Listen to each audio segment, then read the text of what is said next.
Welcome back, horror fans, cinephiles, and giallo enthusiasts. This is Tanner Leeser, your host for all things giallo here on The King in Giallo. Our next stop on our journey through giallo cinema is the debut film from Aldo Lado, Short Night of Glass Dolls, released in 1971. In this video, I will do a deep dive overview, then segue into a full review and GialliTally. The overview will be spoiler-free, the review and GialliTally will not. Here is Short Night of Glass Dolls. Overview. Short Night of Glass Dolls is an Italian, West German, and Yugoslavian co-production released on October 28, 1971. The film is directed by Aldo Lado, who also co-wrote the film along with Rüdiger von Spies. Music is composed by the maestro, Ennio Morricone. The cast is comprised of John Sorel as Gregory Moore, Ingrid Thulin as Jessica, Mario Adorf as Jack Versailles, Barbara Bach as Maria Svoboda, Fabijan... Oh my gosh. Oh god, this is gonna be rough. I apologize for mispronunciations here. I am gonna be doing my best, but I don't have a lot of resources to say these. Fabijan Šovagović as Professor Karting, José Quaglio as Valinsky, Relja Bašić as Ivan, Piero Vida as Commissar Kirchhoff, and Daniele Dublino as Doctor. The plot follows American journalist Greg Moore, who is found dead in Prague whilst on assignment, but in truth, he's only paralyzed, a fact missed by the coroner who unknowingly prepares him for an autopsy. Trapped in his unresponsive body, Greg frantically tries to piece together the events leading up to this horror. His ordeal began when his girlfriend vanished without a trace, prompting him to seek help from a local journalist friend. Their search revealed a disturbing pattern. Young women across the city were disappearing, all connected to a secretive, elite club where wealthy members engaged in strange, ritualistic orgies and dark rites. As Greg's memory returns, the true terror of their investigation and the danger he now faces becomes agonizingly clear. In 1955, Alfred Hitchcock presents shook audiences with the episode Breakdown, featuring Joseph Cotten as a businessman paralyzed after a car crash and mistaken for dead. For the duration of the episode, viewers watch in suspense as he is transported to the morgue and prepared for autopsy, unable to communicate his awareness. The chilling scenario, capped with a classic Hitchcock twist, left a lasting impression on viewers, tapping into primal fears of entrapment and helplessness. First-time director Aldo Lado took Hitchcock's suspenseful concept a step further, using it as the foundation for a twist-laden giallo where the protagonist's near-death state enables the film to shift back and forth in time, slowly unraveling the dark mystery of how he ended up in such a dire predicament. Short Night of Glass Dolls stands out as a unique entry in the giallo genre, merging horror, mystery, and political allegory. The original story for the film was set in Sardinia and, according to Aldo Lado, centered around themes of Sicily and the mafia. However, after the Prague Spring, Lado was sent to Prague to scout locations for an unrelated project that ultimately was not produced. His time in Prague inspired significant changes to the film's story, leading to multiple script drafts. One early version, entitled Le Notti di Malastrana, was developed with screenwriter Ernesto Gastaldi, but the final script was completed by Sergio Bazzini, who remained uncredited. Several directors were attached to the project in its early stages. Maurizio Lucidi was considered, followed by Lado, who initially declined the role. Later, Antonio Margheriti attempted to produce the film with the idea that Lado would direct it in Greece. Eventually, producer Enzo Doria secured Lado as director, who hoped to make the film a Czech-Italian co-production filmed in Prague. Due to logistical constraints, Yugoslavian funding was secured instead, and the film was primarily shot in Zagreb and... and Ljubljana, with interior scenes in Rome. However, Lado did manage 3 days of shooting in Prague with actress Barbara Bach. The entire production took 5 weeks to complete. Aldo Lado's direction is one of the film's defining qualities as he captures the oppressive, claustrophobic nature of Cold War-era Prague. The setting is not just a backdrop, but a character in itself, enhancing the political paranoia and psychological horror. The film's pacing is deliberately slow, drawing out the suspense and adding a meditative quality to Moore's predicament. This will not appeal to everyone, as the film lacks the visceral shock value of most gialli. However, it rewards patient viewers with a lingering sense of dread that deepens as the story unfolds. Themes of power, control, and helplessness are skillfully woven into the film. The story explores not only the control wielded by political institutions, but also the influence of secret societies and the elite who prey on the vulnerable. Moore's paralysis is symbolic of the impotence and isolation felt by individuals caught in the machinery of authoritarian power, and the disappearance of women speaks to the exploitation and disposal of innocence. The movie also toys with existential terror, as Moore is not merely physically trapped, but mentally spiraling into the horror of being conscious in a dead body, an inversion of the usual giallo narrative, which often fixates on the body and its vulnerabilities. The performances are solid, though subdued. John Sorel's portrayal of Gregory Moore adds depth to the character, balancing charm with an air of vulnerability. Ingrid Thulin brings a cold elegance to the role of Jessica, while Mario Adorf's portrayal of Jack Versailles provides a necessary sense of grounded realism. Barbara Bach as Mira Svoboda is captivating, although her role is secondary to the plot's main intrigue. Together, the ensemble helps to maintain the film's tension, even if they are sometimes sidelined by the film's philosophical bent.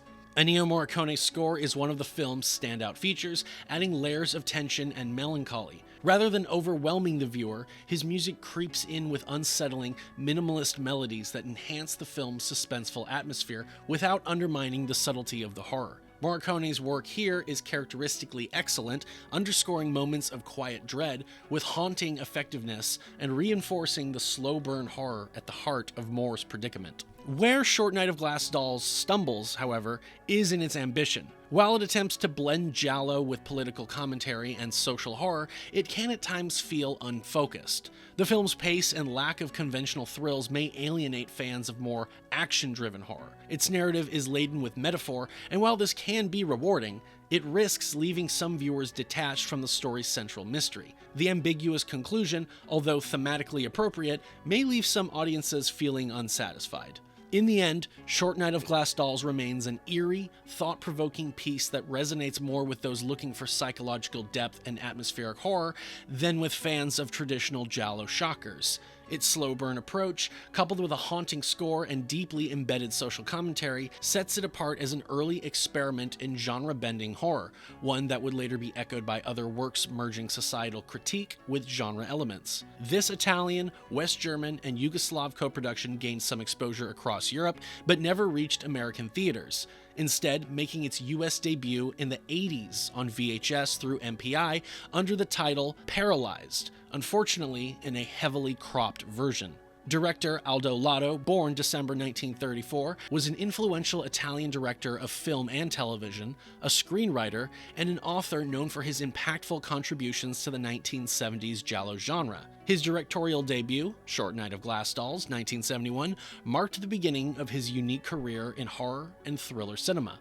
Born in Fiume, Italy, God, what is with these fucking names? Born in Fiume, Italy, now Rijeka, Croatia, Lado entered the film industry as an assistant director, including work on Bernardo Bertolucci's acclaimed The Conformist, 1970. After drafting the story for The Designated Victim, a 1971 giallo, Lado took up his first directing role on Short Night of Glass Dolls. The film received critical recognition and remains one of his most celebrated works for its eerie political undertones and psychological suspense. Following Short Night of Glass Dolls, Lado would continue his success with Who Saw Her Die, 1972, another giallo that helped cement his status as a director who could uniquely blend horror with societal critique.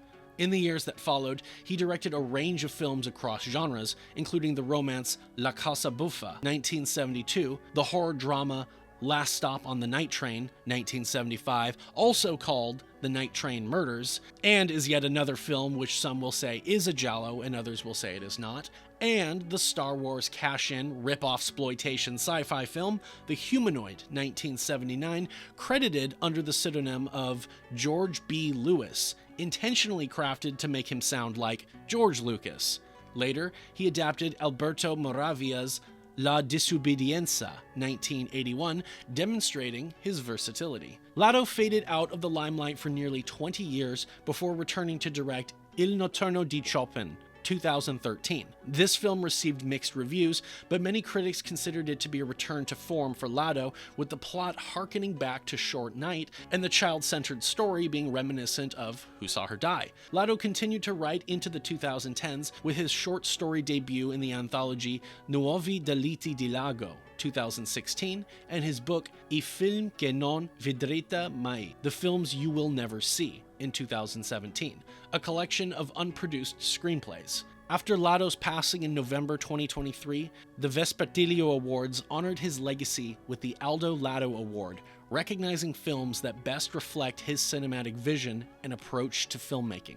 Swedish actress Ingrid Thulin was internationally acclaimed for her complex, intense performances, particularly in films directed by Ingmar Bergman, including Wild Strawberries and The Silence. Short Night of Glass Dolls marked Thulin's entry into giallo cinema, showcasing her ability to bring gravitas and psychological depth to her role as Jessica. Jean Sorel was a French-Italian actor well established in giallo cinema by the time he took on the role of Gregory Moore, the protagonist in Short Night of Glass Dolls. Known for his roles in Belle de Jour and A Lizard in a Woman's Skin, Sorel was celebrated for his suave but haunted presence, perfect for psychological thrillers and mysteries. His portrayal of Gregory, a journalist investigating strange disappearances, added credibility and charm to the role, making him one of the more recognizable male leads within the genre.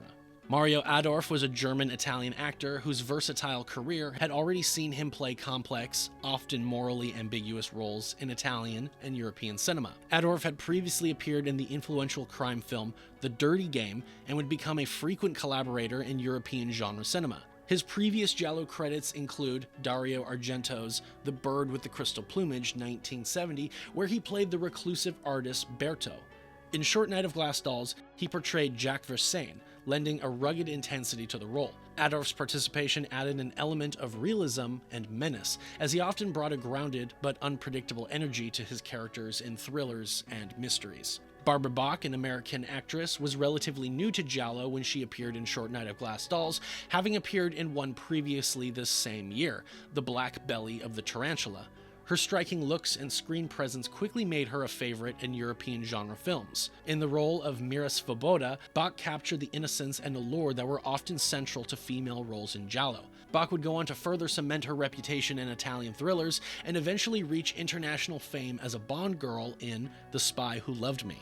Croatian actor Fabijan Šovagović was well respected in Yugoslav cinema for his work in both drama and horror. In Short Night of Glass Dolls, he portrayed Professor Karting, bringing in a cerebral, academic edge to the story's surreal horror. While Šovagović was not widely known in giallo, his presence in the film added a layer of Eastern European authenticity, amplifying the eerie setting in which the story unfolds. His contribution gave depth to the thematic exploration of knowledge and power in the genre. Italian-French actor José Quaglio brought a unique, haunting quality to his roles, often cast in character parts that required an intense screen presence. In Short Night of Glass Dolls, he portrayed Valinsky, a figure shrouded in mystery. He would go on next year to appear in Lado's next giallo film, Who Saw Her Die. Known for his chilling, understated performances, Quaglio would become a familiar face in Italian thrillers, adding a recognizable air of suspense and unpredictability that contributed to the genre's atmospheric tension. Short Night of Glass Dolls blended political tension with horror, diverging from traditional giallo tropes by focusing on psychological unease rather than overt violence or stylized killings. This choice proved polarizing upon release, with audiences divided over its unorthodox narrative and ambiguous conclusion. Notably, its exploration of secretive elite societies engaging in bizarre rituals, set against a haunting Eastern European backdrop, anticipated themes later popularized in Stanley Kubrick's Eyes Wide Shut. While Kubrick's film delves into similar social commentary on privilege and power dynamics, Short Night of Glass Dolls established these elements within a horror framework that used suspense and ambiguity to unsettling effect. The film earned a modest following and critical praise for its unique atmosphere and innovative approach to suspense. Over time, it has gained appreciation among horror enthusiasts and giallo fans who now view it as a thought-provoking piece of 1970s European cinema that challenged genre expectations. Despite its initial mixed reception, Short Night of Glass Dolls has come to be seen as an early example of socially conscious horror, paving the way for later experiments in genre storytelling that confront the unease of hidden social orders and forbidden knowledge. Here are a couple bits of IMDb trivia for the movie. Director Aldo Lado originally wanted Terence Hill in the role of Gregory Moore. According to director Aldo Lado, he came to blows with cinematographer Giuseppe Rossellini during filming due to Rossellini's constant criticism and negative comments about the film. But I digress. On to the review. Spoilers ahead for those of you who haven't yet seen the film. You've been warned.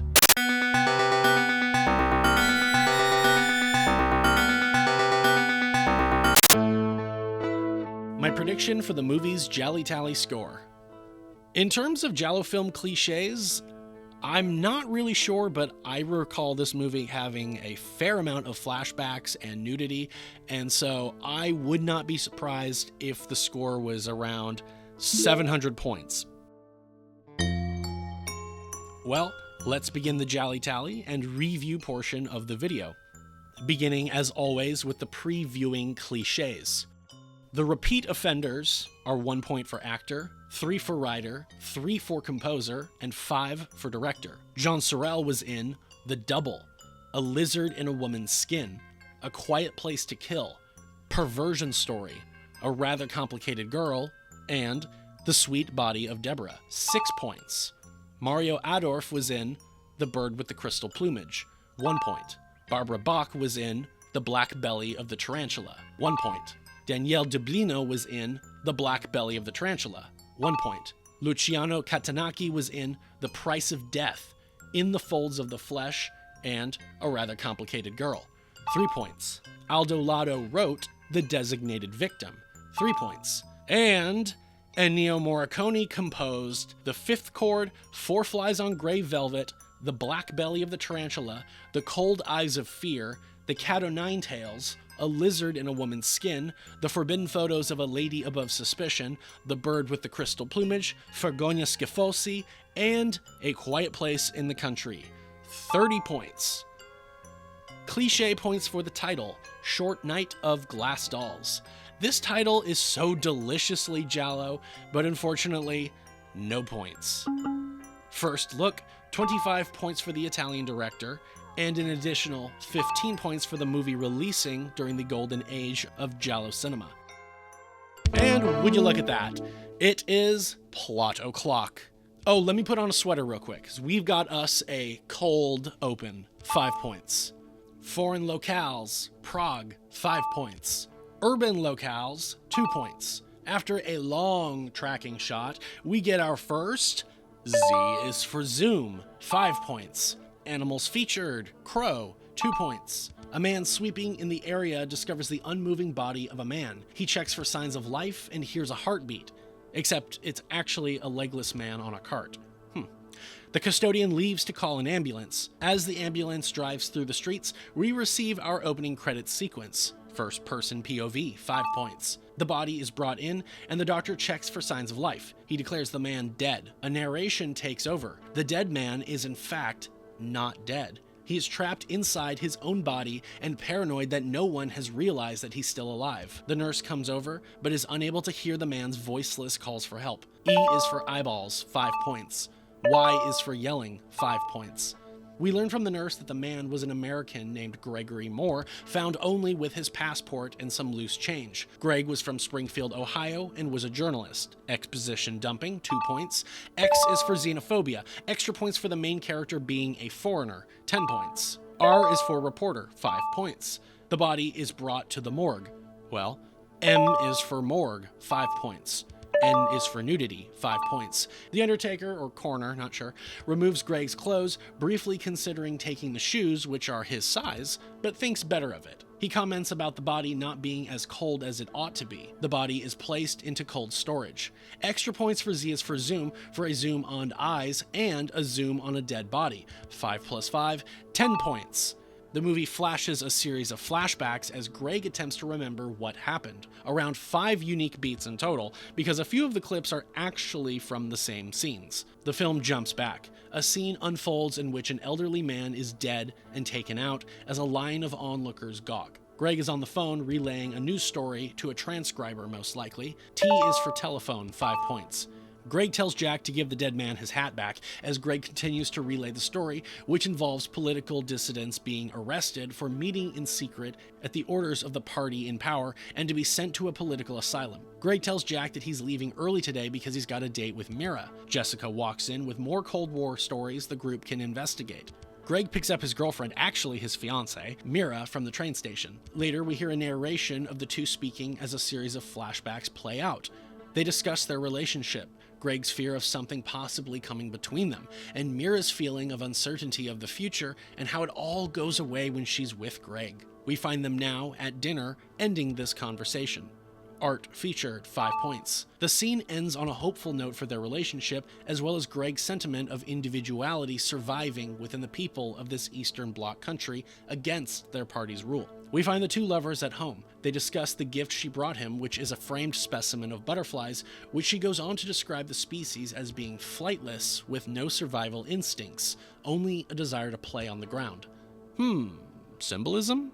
Curious, as we will see later, there is a song sung in the film entitled The Short Night of the Butterflies. They discuss Greg going to London in a month and Mira asking him to smuggle her out, but he assures her that he's paid the price to bring her out across the Iron Curtain. I want to pause real quick to highlight how Mira's last name is Svoboda, which is a surname in Czech countries, yes, but is also a word meaning freedom in Russian, Ukrainian, and some Slavic languages. At least that's what Google tells me. They kiss. Necking, 5 points. The phone rings, but then stops. That night, Greg is awakened by the wind blowing against the chandelier. He looks over Mira as she sleeps. Back in the morgue, Greg has another series of flashbacks as he tries to remember further. There is a nude older woman and a close-up on an eye behind eyeglasses. Extra points for M is for morgue, for the morgue being seen more than once. 5 more points. Another body is placed above Greg as more flashbacks speed by. Greg tries to remember more. The next scene shows a woman playing piano in front of an audience. Greg and Mira are attending this exhibition, which Greg goes on to say includes some of the greatest personalities of Central Europe: politicians, bankers, queers, black marketeers. Greg introduces Mira to Valinsky, the man helping Greg to bring Mira out across the Eastern Bloc. They attract the attention of Jessica. Valinsky introduces Mira to Professor Carding and others. Greg's friend Yvonne surprises him. Jessica scolds Jack for not mentioning to her that Greg was bringing Mira, whom she observes being the center of attention at this soiree. Valinsky notices Jessica and approaches her to discuss a story she'd recently published, as we see Greg ask Yvonne about his revolution. A joke, apparently. His friend is doing very well. Greg mentions that he must save Mira from the body snatchers. Jack interrupts Greg to introduce him to a hippie woman who seems to be comatose. Hippies, 2 points. Typical 1970s Italian misogyny. Woman is groped, 7 points. Someone is mute, 2 points. Greg goes to speak with Jessica now. She begs him to make love to her, but he rejects her. F is for fashion, 5 points. That night, Jack calls Greg asking to meet with him. Full points for hippies for dancing. 3 more points. Gratuitous 1970s dancing, 2 points. Greg arrives. The two briefly converse. The hippie girl comes over and implores Greg whether the two of them have met. Greg is surprised to discover that she can in fact speak now. Greg departs. On the way up, Greg passes one of his neighbors. He goes inside but finds Mira is gone. Her bags are unpacked, no clothes are missing, her purse, cash, and passport are all still here. Back at the morgue, Greg's friend Yvonne is there to confirm his identity. The coroner assumes cardiac arrest, but Yvonne notices no rigor mortis has set in yet. The body is presumed dead for 3 hours. Yvonne wants to run a test to reanimate him. As the body is taken upstairs, several more flashbacks whiz by. Jessica gets off the phone, telling Greg all the hospitals denied any record of treating a young woman recently. The group ponders what could have happened, where Mira could be. Jack confirms that Mira isn't in any of the morgues either. Greg insists that she was taken, but Jessica suggests that Mira simply left with someone else. Extra points for RS4 reporter for the reporters being sleuths in this matter. 5 more points. Greg points out that she left everything behind though. He is now speaking with the police. Greg tells him that he was called out of the house by a false lead, which Jack extrapolates on, saying an informer had called him, and in their line of work, informers are to be relied upon. Brief scene where Greg threatens that the local police better do a thorough job, or he'll blast them for murder in a news story. Cut then to Commissar Kirchhoff, who questions Greg about his word choice. Murder. Q is for questions, 5 points. Greg says it's just a force of habit in his job to say that. Over the phone, Jack is informed a young woman was found naked on the side of the river. The two go to the crime scene, but the dead woman is not Mira. Jessica suggests to Greg that someone she met might know something and reminds him of having brought her to Valinsky's soiree. They formulate a plan to question all the guests, beginning with Professor Karting. Greg and Jessica arrive at the villa of Karting, who is preoccupied with a demonstration in the greenery. He shows how even fruits and vegetables can feel pain. Jessica acknowledges what a great story this would make. Karting resolves that in crime, good and evil are not separate forces. The two implore Karting about Mira's disappearance. He says that he and the girl talked about music and Mira planning to leave for Moscow. Greg expresses surprise at this and wonders why she would have left her documents behind. The scene pushes in on an ominous painting. Back at the morgue, Yvonne tries in vain to show some sort of response in Greg's body. The mortuary technicians argue with Yvonne about this all being a waste of time, for he has been dead too long, but Yvonne is insistent, claiming the body temperature hasn't gone down enough. Yvonne says to bring in Professor Karting, another burst of flashbacks. Commissar Kirchhoff confronts Greg about his investigation against the Commissar's orders to let them handle it. Kirchhoff leaves after admonishing Greg. Jessica laments that he will now hinder them rather than help them now, but Greg points out that Kirchhoff had mentioned that numerous young women go missing here all year round and orders her to look into that. Greg goes to a building of public records and bribes a man working in archives to give information on young women missing in the city. The man, as it turns out, states that he commits this information to memory because public records overlook over half of the true cases. Greg follows up on the family of a missing woman, but they claim ignorance and seem unwilling to discuss anything about it. The woman's daughter disappeared under seemingly identical circumstances, but her family refuses to speak and kicks out Greg. During the talk, though, Greg heard a man inside pleading with the family to speak out before being violently silenced. Outside now, Greg sees an old man staring at him from the window. He bribes a kid to bring the old man some money later. C is for children, 5 points. As it turns out, someone is spying on Greg. Valinsky takes Greg to a secluded location to follow up on another potential lead. I like how this Minecraft-looking building has a door that is only accessible via a board. Inside, Greg finds a dingy and dilapidated dwelling covered in dust. Unintentional alliteration. A blind man comes out. B is for blind, 5 points. Greg questions the man about a missing girl, but the only answers he receives is that she was forced to serve and that she is no more. He says all the youth must be sacrificed to those in power. Soldiers, students, all that. Greg attempts to learn more, but the man refuses to help. Finally, Greg asks if the missing girl, Nerina, loved music. And the blind man relents that yes, she did. Later, with Jack and Jessica, Greg shares this clue about all the missing women being fans or players of chamber music. Odd clue, 5 points. And full points for the art being central to the plot. Another 5 points. Jack dismisses this as evidence of anything, just coincidence. Greg soon receives a telegram from the old man with a time and location to later meet. Against the protests of his colleagues, Greg goes alone to meet the man. He arrives by nightfall at the rendezvous point, a bridge over a train track. He approaches the man as a train passes, but before the two can meet, a third man rushes the old fellow and tosses him over the bridge and onto the tracks. Someone dies by falling to their death, 15 points. W is for witness, 5 points. The killer flees as Greg rushes to the dying man, who repeats, "Don't let them fly," before succumbing. Greg finds a brochure-looking paper on the body for a place called Club 99. Professor Karting is now leading a procedure to see if Greg is dead or alive. The tests are not finding any signs of life, however, but as Yvonne points out, Even after refrigeration, the body is maintaining a living temperature. Another burst of flashbacks. Greg now enters Club 99, gaining access using the identification card he picked off of the old man. Inside, he finds an audience of older people watching a concert. Greg crosses the auditorium and peruses the other side. He finds a room full of various artifacts and treasures, including this weird idol. As Greg attempts to slip past this older gentleman, he is caught, recognized as a foreigner, and commanded to leave. Greg hides in a dark room with a chandelier, the same from his flashbacks. Outside, the older man informs Valinsky that an outsider is in the club. He could tell he didn't belong because of his shoes. Valinsky searches the dark room, but Greg slips into the shadows. Greg sneaks out the back as the two men conduct another search of the premises. The older man opens a room, revealing Mira's lifeless body inside. Greg is meeting with Jack, who quips about making up a confession just so Greg can turn him in and this whole wild goose chase can finally be over with. Jack tells Greg to take it easy for a few days and that Jessica was looking for him. Before going, Greg asks Jack about Club 99, but all he relays is that the place is a bore full of old politicians and aging actors who like to play with more than just instruments. As Greg leaves, the blind man enters and sits with Jack and warns him that Greg is in danger inquiring about Club 99. Greg returns home and finds Jessica inside, who warns him that there's a man outside his apartment watching him. She urges him to go back to London and expresses that she can get Greg on a priority flight. The two kiss, which kind of makes me like his character less, but, with John Sorel, nothing of this nature really surprises me. The medical experts run further tests on Greg's body. Nothing. Yvonne and Professor Carding give up.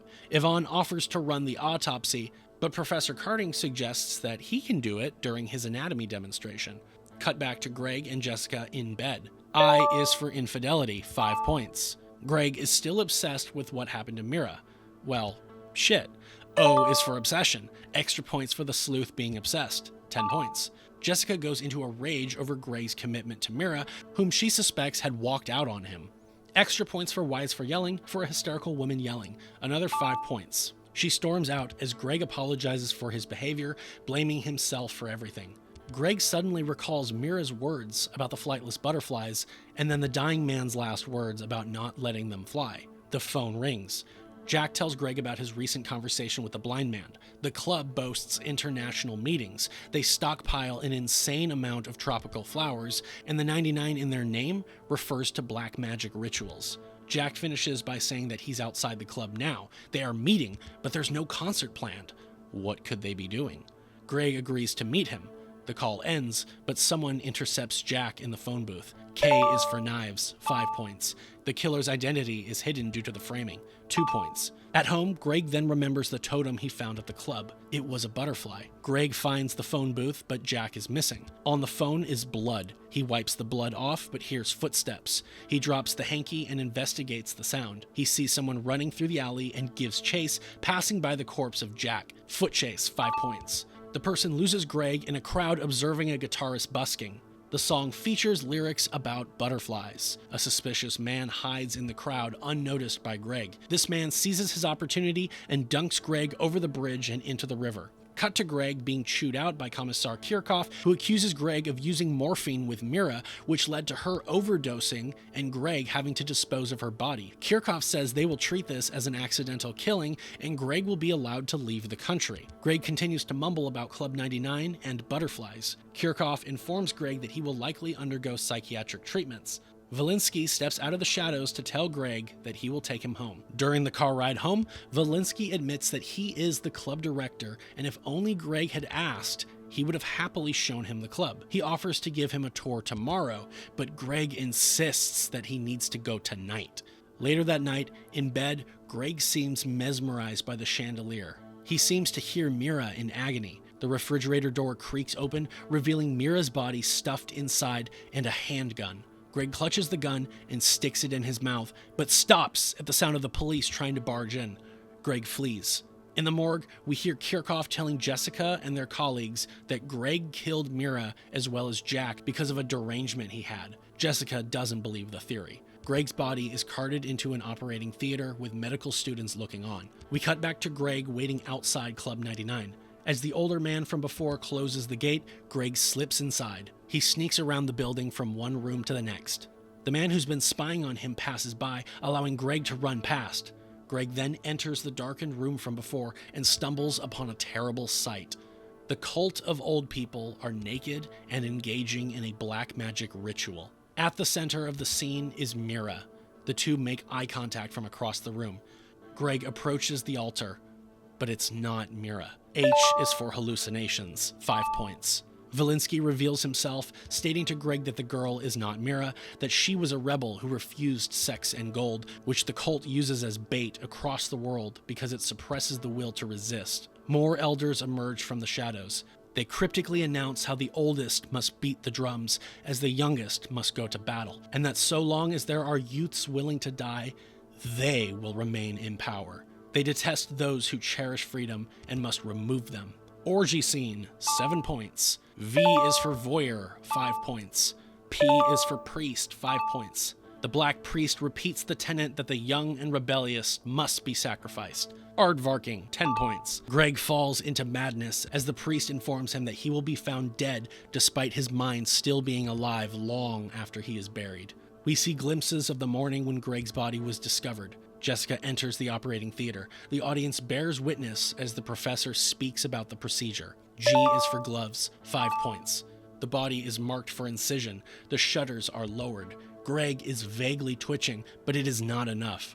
Professor Carding approaches with his spectacles on, revealing himself to be the black priest. U is for undercover, 5 points. Greg twitches once more, but Carding seizes his arm. He plunges the scalpel into Greg's heart and his arm goes limp. Jessica gives out a blood-curdling scream and the film ends there. Let's add up some final cliches right now. S is for secrets, extra points for the killer, or cult, having an impossible to predict motivation, 10 points. And hidden identity of the killer until the final moments, for the professor at least, 5 points. And that's Short Night of Glass Dolls. I view this film as a classic giallo. Aldo Lado has yet to disappoint me. This film has a great mystery and is a brilliantly slow burn while truth is unraveled. I suppose I understand some critics asserting that the film is not a giallo, but to be fair, these same critics will state other fringe giallo films are gialli, and so these opinions seem to boil down to just personal preference. I was introduced to this film as a giallo. I first received it in a Blue Underground giallo box set. There was nothing ever in my initial or subsequent viewings that ever made me think, this isn't really a giallo. And so, I think it is one, and a fantastic one at that. Surely it's not for everybody because of how slow it can come off as, but a fun and wild paranoiac adventure. Let's segue to the GialliTally cliches for this movie. Post-giallo viewing cliches. The reason for the killing. You know, none of my options fit for this movie. I suppose gain would be the most accurate because the cult is gaining energy from the youth. So sure, 5 points. I'm sorry, I'm just not going to make up a new one for this movie. The reason for the investigation. Greg is a reporter, yes, but he is also obsessed due to losing someone. So, 10 points. Plus, he is an amateur detective, another 5 points. Bonus points. The style bonus. The film is stylish, but not in that vibrantly colorful way. We don't have many first-person shots aside from the ambulance. We do have a good amount of zooms, a muted color palette to match the themes and tone, great usage of the shadows, the flashbacks, which essentially means the editing is doing so much, so I'm thinking great use of style, but not overly flashy. Out of a maximum of 25 points for the style, I'll give Short Night of Glass Dolls 14 points for its style bonus. Soundtrack.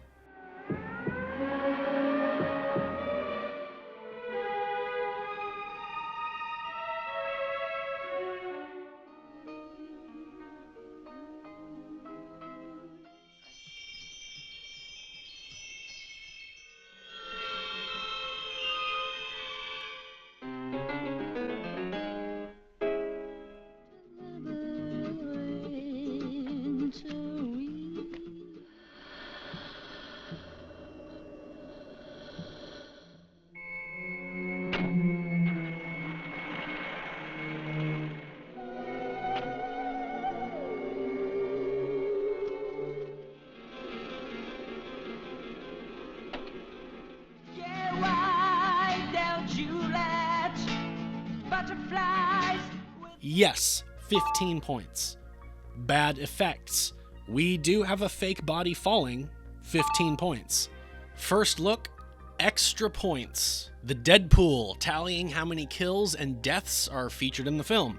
I break it down as thus: 10 points per kill or death scene for the main Deadpool, plus any stylistic kill multipliers, which we didn't add yet, plus the knife kill bonus. Before I proceed, I will point out that there are a fair amount of dead bodies in the movie because a good amount of it takes place at a morgue. We have this woman in the morgue, 10 points. This old man, 10 points. This second body in the morgue, 10 points. This young woman by the river, 10 points. This man thrown off the bridge, 10 points. Mira Svoboda, 10 points. Jack, impaled with a knife, 21 points. And Gregory Moore, impaled with a knife. I mean, a scalpel is a little knife.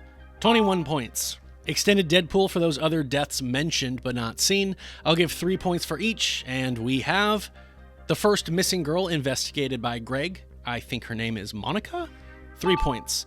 And the second missing girl investigated by Greg, Irina. I accidentally said Nerina earlier. 3 points. Red herrings for the total number of legitimate suspects in the film. 5 points per legit suspect are awarded. We have Jack, Jessica, Valinsky, Professor Carding, Commissar Kirchhoff, and the Hitman character. 30 points for red herrings. There aren't a lot of characters, honestly, but most of them I think are suspicious, excluding Yvonne, who never once seems to come off as suspicious and is trying to save Greg's life. He narrowly avoided it for me. Flashback sequences, 5 points each. We have, let me say real quickly, this is a lot, let me say, and as I mentioned earlier, there were times when a few different clips would flash, but they were all part of the same scene, so I only counted those as one, and because of the temporal structure of the narrative, I don't count everything as a flashback unless the editing suggests so. We have 1, 2, 3, 4, 5, 6, 7, 8, 9, 10, 11, 12, 13, 14, 15, 16, 17, 18, 19, 20, 21, 22, 23, 24, 25, 26, 27, 28, 29, 30, 31, 32, 33, 34, 35, 36, 37, 38, 39, 40, 41, and 42. 210 points for flashbacks. Nudity, I award 5 points for ass, 7 for breasts, and 10 for genitalia. Real quickly, let me say, I tried to not count the same nude bodies during the orgy scene more than once, but it is rather difficult to know for certain. We have breasts and frontal. Breasts. Breasts. Breasts. Breasts. Breasts. Ass and breasts. Breasts and frontal. Breasts. Breasts and ass. Ass. Ass. Ass. Breasts. Breasts. Breasts. Breasts. Breasts. Breasts. Breasts and frontal. Breasts. Ass. Ass and breasts. Ass. Ass. And breasts. 215 points for nudity. Ladies and gentlemen, for Short Night of Glass Dolls, I awarded the film an AZ score of 22 out of 26. With the bonus points for these, we have a modified score total of 155 points. And for the full GialliTally score, I award Short Night of Glass Dolls a GialliTally score of 968 points. Compared to The Case of the Bloody Iris with 830 points, Short Night of Glass Dolls is now the new GialliTally leader with 968 points, and Slaughter Hotel in third with 827 points. I predicted 700 plus points, and I mean, I was way off, but I love that for this movie. Especially considering that a lot of people don't think it's a giallo, so it's kind of cool that it actually dominated. But I mean, a lot of those points do go to instances of flashbacks, instances of nudity, which, I mean, to be fair, it kind of breaks the tally system a bit. I might have needed to come up with a cap off, like, you know, once you hit 100 points for nudity, that's it. But I mean, you're welcome to go back in and count all that stuff, but I'm not going back and redoing this stuff. It's just a lot. Anyways, but like I say, these points do not mean a movie is better or worse. Please like this video, share it with your friends if they are horror fans or cinephiles, subscribe to The King in Giallo if you haven't yet, and if you have any questions, thoughts, curiosities, or concerns, leave those below in the comment section and I will get back to you. Give The King in Giallo a follow on Instagram and a like on Facebook, subscribe to The King in Giallo Patreon to see early access to the YouTube videos, exclusive video series only found there, and just to generally support what I do. Next time on The King in Giallo will be the overview, review, and GialliTally for the second giallo film from Luciano Ercoli, Death Walks on High Heels, released in 1971. Thank you very much for your continued support, and a special thank you to those who support me on Patreon. This is Tanner Leeser for The King in Giallo, and if nothing else, I'll see you next time.